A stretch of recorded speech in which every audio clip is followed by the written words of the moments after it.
여러분, 성경에 보면 아주 극적인 인물이 많이 나옵니다. 그 중에서 이 베드로라고 하는 인물을 생각해 보면 정말 그렇다라는 느낌이 들어요. 급한 성격의 소유자입니다. 의분과 열정도 있는 사람이죠. 그런데 많이 어설픕니다. 톡톡 튀는 그 열정을 가지고 있어서 앞장서고 적극적인 성향을 가지고 있어서 수제자의 역할을 했습니다만 여전히 베드로는 어설프고 부족한 부분들이 많아 보입니다. 여러분, 오늘 본문 내용 어떤 내용인 줄 아시겠죠? 베드로가 예수님을 3번이나 부인하던 장면입니다. 그동안 베드로는 예수님 앞에서 늘 호언장담했던 인물이에요. 다른 사람은 주를 버릴지언정 절대로 자신은 주님을 버리지 않겠다고 장담했던 사람입니다. 주님과 함께 오게도 가고 죽는데도 갈지라도 절대로 부인하지 않겠다 했던 베드로. 그런데 예수님을 3번이나 부인을 했죠.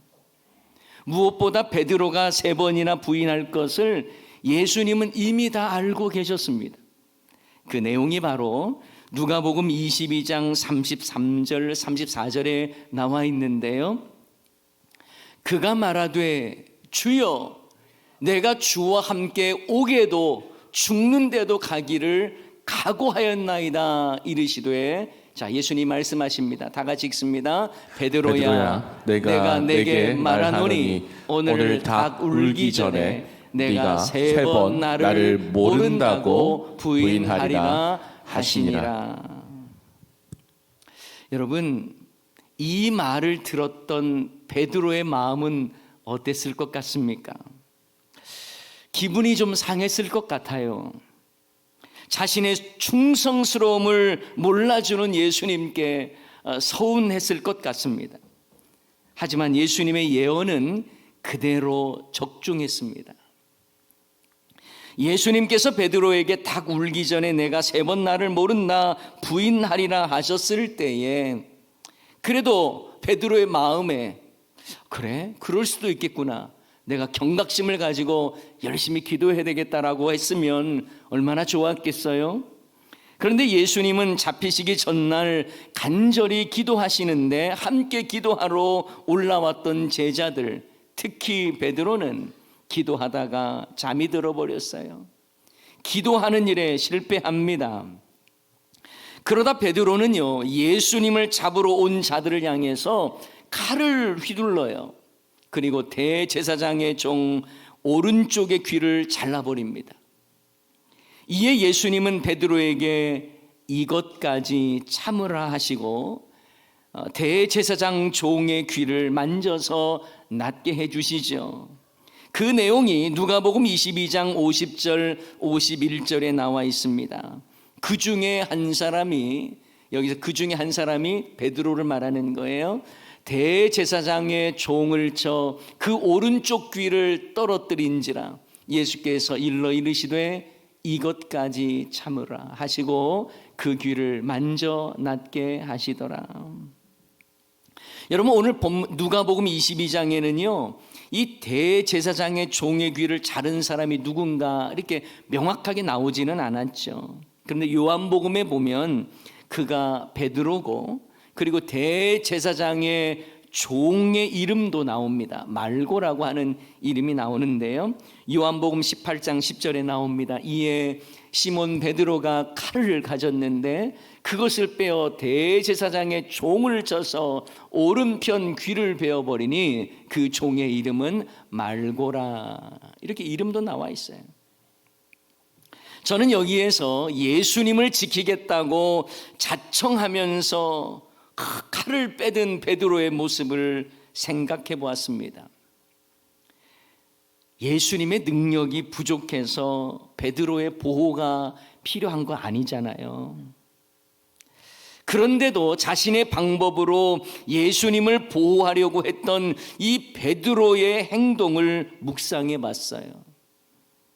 자기의 의분과 자기 열정으로 폭력적인 행동을 한 것입니다.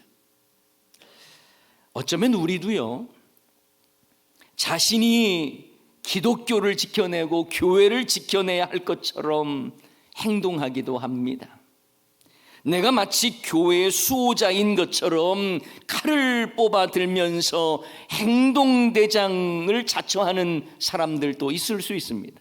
어깨에 힘이 들어가죠. 그러나 사실 예수님이 나를 지키시는 것이지, 예수님이 교회를 보호하시고 붙드시는 것 아닙니까?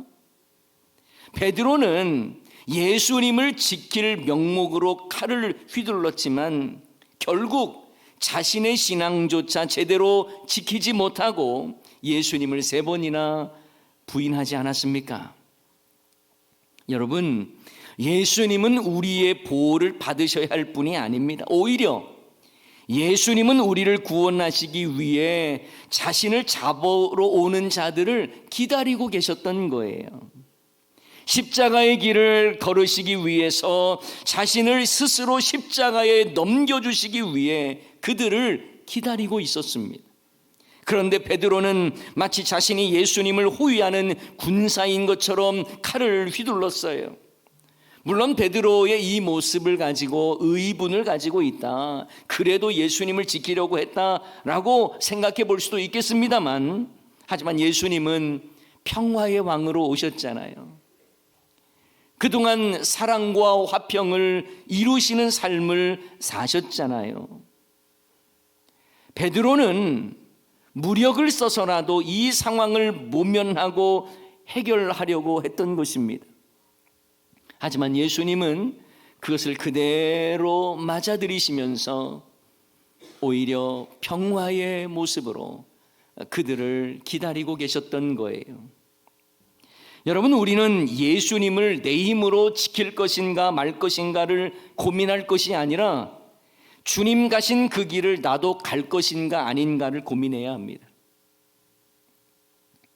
이 땅에 아직도 많은 베드로의 후예들이 많아서 자신의 능력으로 교회를 지키겠다면서 자신의 힘을 이용하기도 하고 정치적인 힘과 세상의 권력을 의지하려고도 해요. 하지만 그렇게 해서 권력을 잡았다고 교회가 바로 서는 게 아니에요. 장로님이 이 나라의 대통령이 된다고 해서 복음이 널리 증거되고 하나님 나라가 확장되는 것이 아닙니다. 교회는 사람이 지키는 것이 아니라 예수님이 지키시는 줄을 믿습니다. 교회는 그리스도의 몸이기 때문에 교회의 운명은 그리스도께 달려있는 거예요. 아무리 세상이 교회를 무너뜨리고 억압해도 예수님의 손에 붙들린 교회는 무너지지 않습니다. 그래서 요한계시록 말씀에 보면요, 인자이신 예수님에 대해서 7뼈를 붙잡고 7 금초대 사이를 거니시는 분이다, 이렇게 표현을 했어요. 7뼈는 7 교회의 사자요, 7 촛대는 7 교회다, 이렇게 설명하십니다. 요한계시록 1장 20절부터 2장 1절에 그 내용이 나와 있는데요, 내가 본 것은 내 오른손의 7뼈의 비밀과 또 7 금초대라. 7뼈는 7 교회의 사자요, 지도자를 말하는 겁니다. 7 촛대는 7 교회니라. 에베소 교회의 사자에게 편지하라. 오른손에 있는 7뼈를 붙잡고 7 금초대 사이를 거니시는 이가 이르시되. 주님께서 바로 그 일을 하신다는 거예요. 그러니까 주의 사자도 주님께서 붙잡아 주시고 주의 교회도 주님이 붙잡고 계신다라고 하는 것을 말씀하고 있는 것이죠. 여러분, 세상의 힘을 이용해서 교회를 지키고 기독교를 지키겠다는 욕망, 이거 내려놔야 하는 것입니다.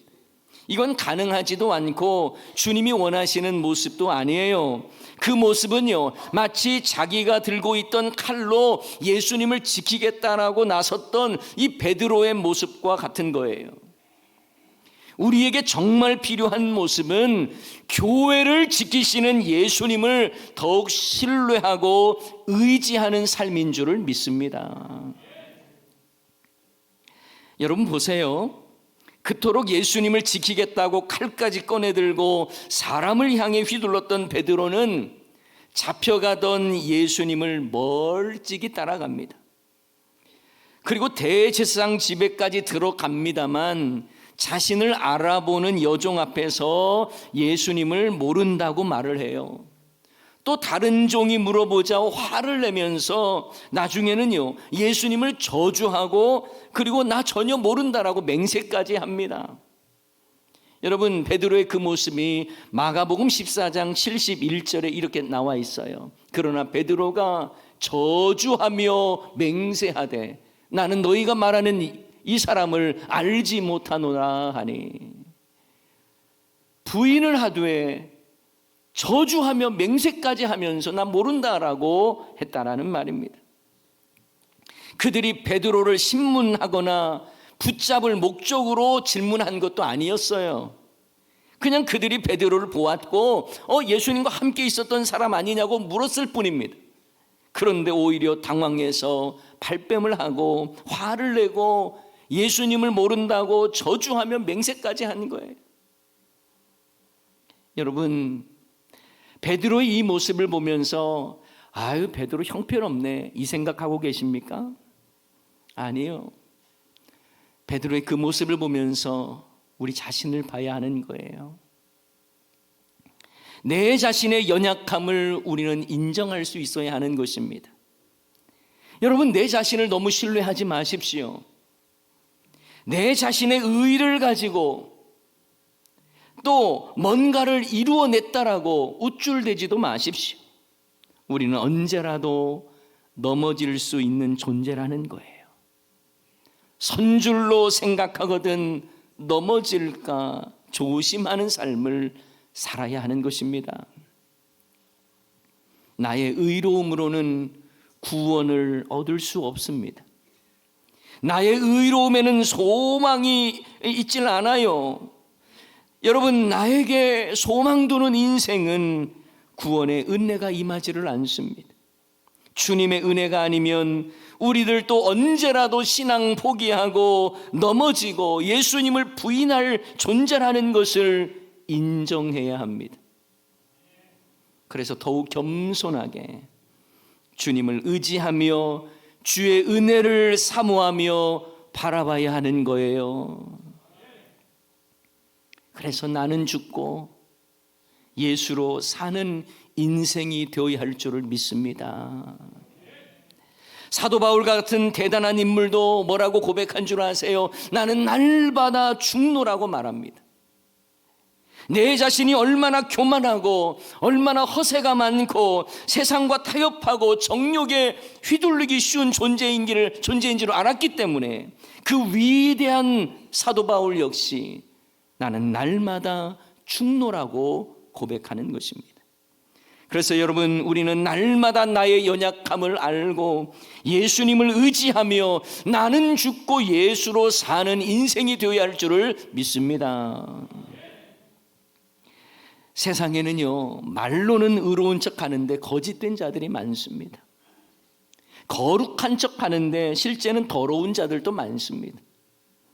믿음의 사람이라고 해도 정말 믿음 없는 사람처럼 살아가는 자들도 있습니다. 자신의 연약함을 인정하고 하나님의 은혜를 구하는 자가 되어야 하는데 자기는 전혀 그렇지 않은 것처럼 의로운 것처럼 바리새인처럼 자기 의에 사로잡혀 있는 자들도 많습니다.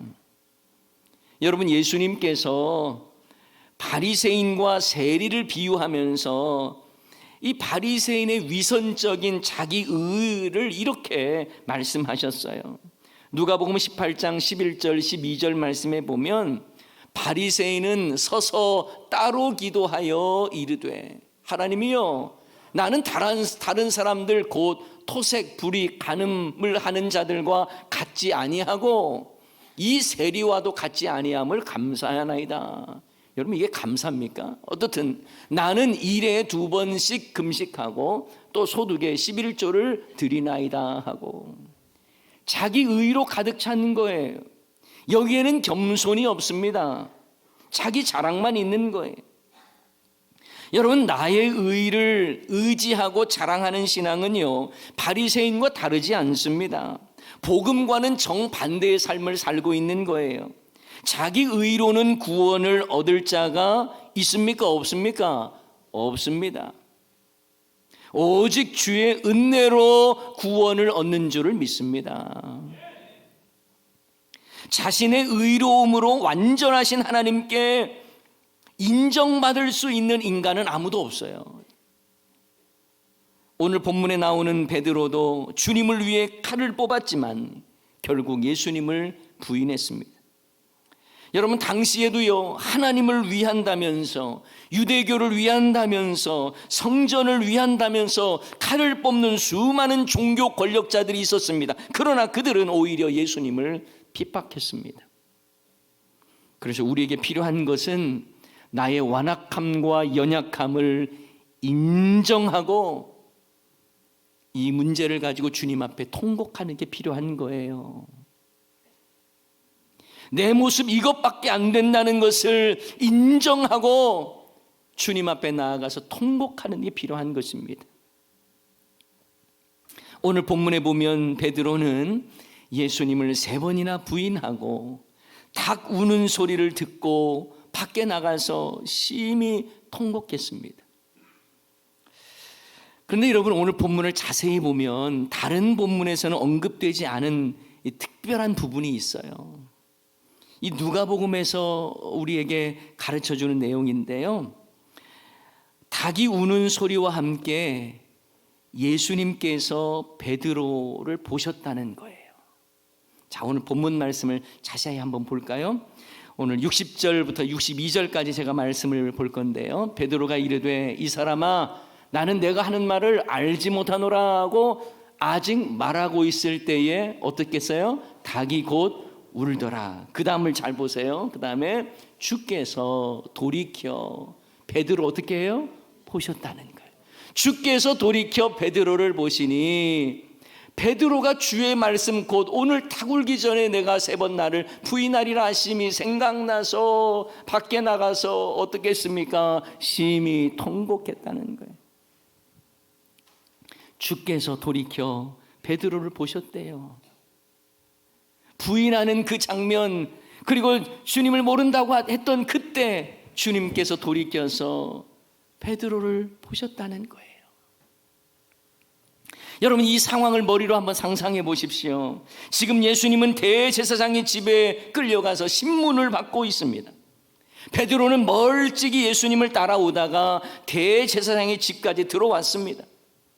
그런데 대제사장의 여종이 베드로를 알아보고 예수님과 함께 하던 자라고 말하자 나 예수님 모른다고 그렇게 말하면서 나중에는 저주하고 맹세까지 합니다. 모른다고요. 그때 닭이 우는 소리가 들렸습니다. 그리고 베드로와 떨어진 곳에 신문을 받던 예수님과 베드로의 시선이 딱 맞아 떨어졌습니다. 소름 끼치는 장면 아닙니까?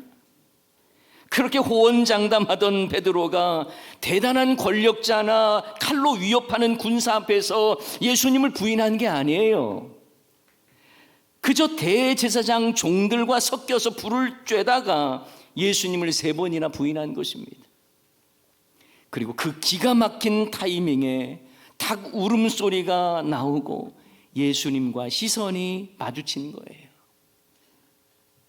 베드로에게는 예수님과 마주쳤던 그 시선이 얼마나 부담되고 죄송스러웠을까요? 다른 사람은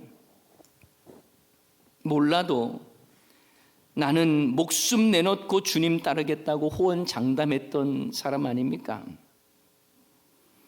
그랬던 베드로가 너무나 무기력하게 예수님을 3번이나 부인했고 예수님이 이미 말씀하셨던 대로 닭울음 소리가 울렸고 그때 예수님과 베드로의 눈이 마주친 거예요. 저는 그때 예수님의 시선을 묵상해 봤습니다. 신문당하시던 예수님과 예수님을 부인하던 베드로의 눈이 마주쳤을 때를 생각해 봤어요. 예수님은 조롱당하시고 매질당하시면서도 당당하게 대제사장 신문을 감당하고 계셨는데, 베드로는 따스하게 불을 피우고 쬐고 있는 상황에서 여종으로부터 신문을 받은 것도 아니고 질문을 받았던 것뿐인데 버럭 화를 내고 예수님을 알지도 못한다고 부인하며 저주하고 맹세까지 한 그 모습을 예수님이 보셨다라는 거예요. 베드로의 민낯을 보신 거죠. 아마 예수님의 시선과 마주쳤던 베드로는 너무 부끄럽고 너무 민망하고 죄송스러웠을 거예요. 그래서 밖으로 뛰어나가서 통곡을 한 것입니다. 그런데 저는 그때 예수님의 시선이 어땠을까를 한번 생각해 봤어요.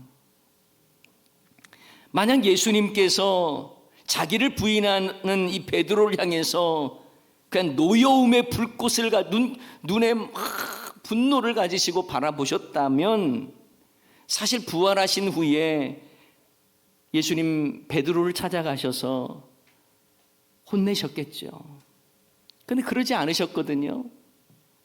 그래서 저는 생각해 봤습니다. 그때 예수님의 시선은, 그래, 그래도 내가 너를 사랑한다.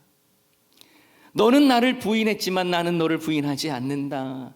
그 시선 아니었을까요? 너의 그 초라한 모습이지만 괜찮다. 나는 너를 포기하지 않는다고 하는 위로의 이 시선, 격려의 시선 아니었겠습니까? 그래서 베드로가 밖에 나가서 심히 통곡을 한 거예요. 저는 오늘 말씀을 준비하면서 제목을 인정하고 통곡하라 이렇게 정했습니다. 우리는요, 이 정도면 신앙생활 잘하고 있지 남들보다는 잘하잖아 이렇게 생각하면서 나는 그래도 어떤 일이 있어도 예수님을 따르겠다고 베드로처럼 장담할 수도 있을 거예요. 그러나 여러분 인정하십시오. 신앙 무너지는 것 금세 무너지더라고요. 내 안에 부족한 믿음과 불신과 원망과 두려움과 게으름과 연약함을 인정해야 합니다. 나로서는 온전히 설 수 없음을 인정해야 하는 거예요. 주님의 은혜 없이는 온전히 설 수 없음 인정해야 하는 것입니다. 여러분, 이 세상 살아가면서 내 입만 의지하면 패할 수밖에 없다는 것 인정하셔야 합니다.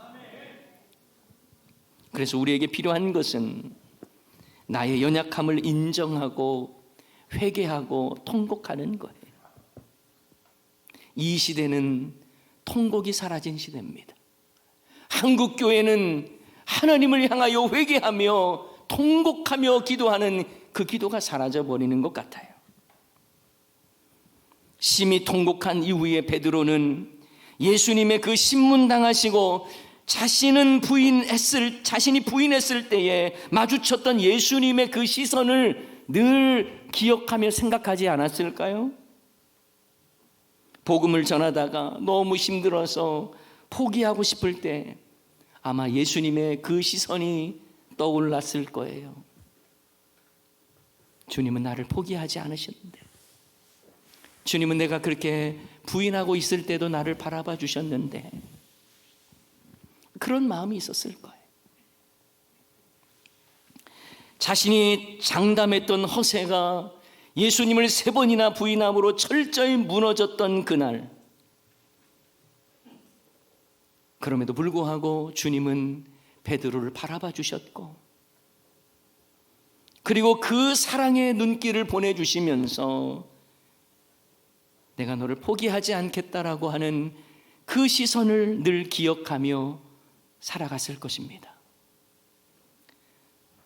사랑하는 성도 여러분, 우리도 베드로처럼 때로는 내 힘으로 할 수 있을 것 같고, 내 힘으로 예수님을 보호할 것 같고, 내 힘으로 모든 것들을 감당할 수 있는 좋은 신앙인이라고 생각했는지는 모르겠지만, 오히려 예수님이 나를 지키셨던 것이고, 예수님께서 변함없는 사랑의 눈길로 우리를 바라봐 주고 계셨던 것입니다. 우리가 넘어지고 쓰러지고 실망할 때에도 주님은 우리를 바라봐 주시면서 괜찮아, 괜찮아. 하나님의 위로 앞에 우리는 다시 한번 힘을 얻고 부활의 예수님을 만나야 할 줄을 믿습니다. 끊임없이 완악하고 배반하고 무너져도 예수님은 한결같이 우리를 일으키시고 세워주시는 분입니다.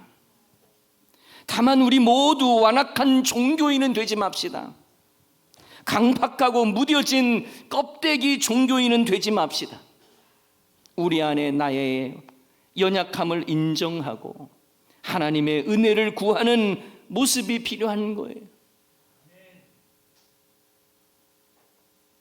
주님 앞에 나가서 연약함을 내어놓고 인정하고 회개하며 통곡하면 주님은 그 모든 것들을 그냥 다 수용해 주시는 거예요. 하나님께서는 우리의 완전함이 필요한 것이 아니라 주의 완전하심을 전적으로 의지하는 것을 원하고 있다는 사실이에요.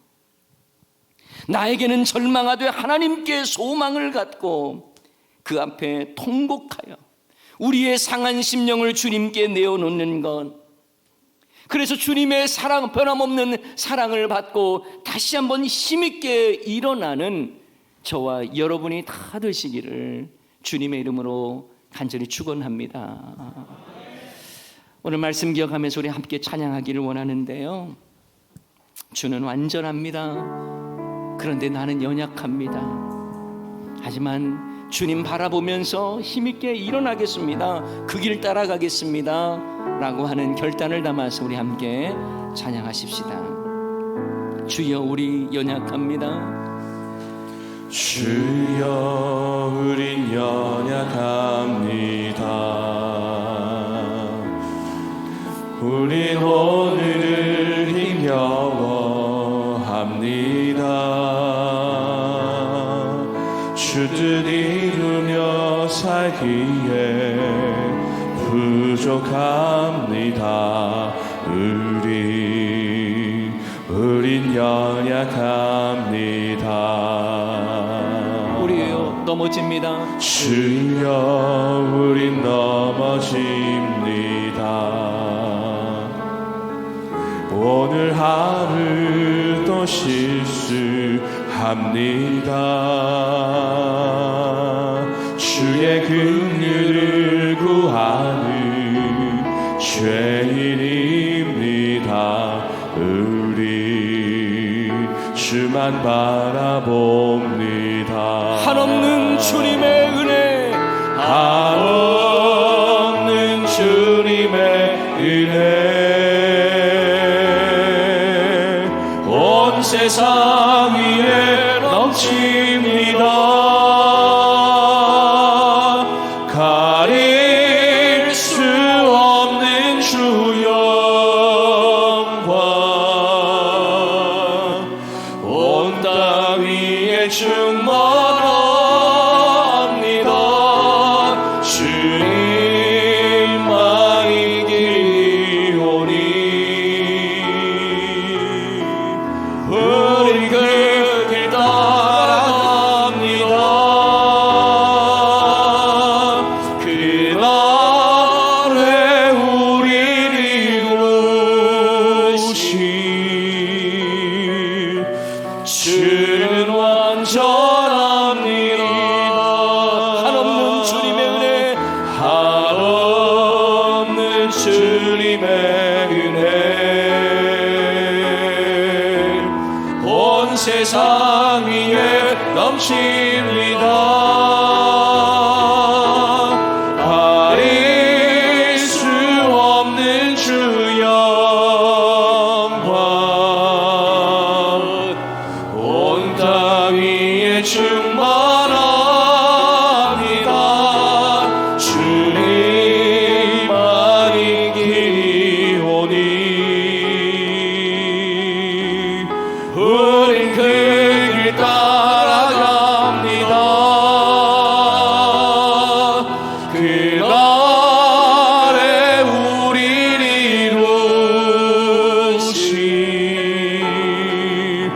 주는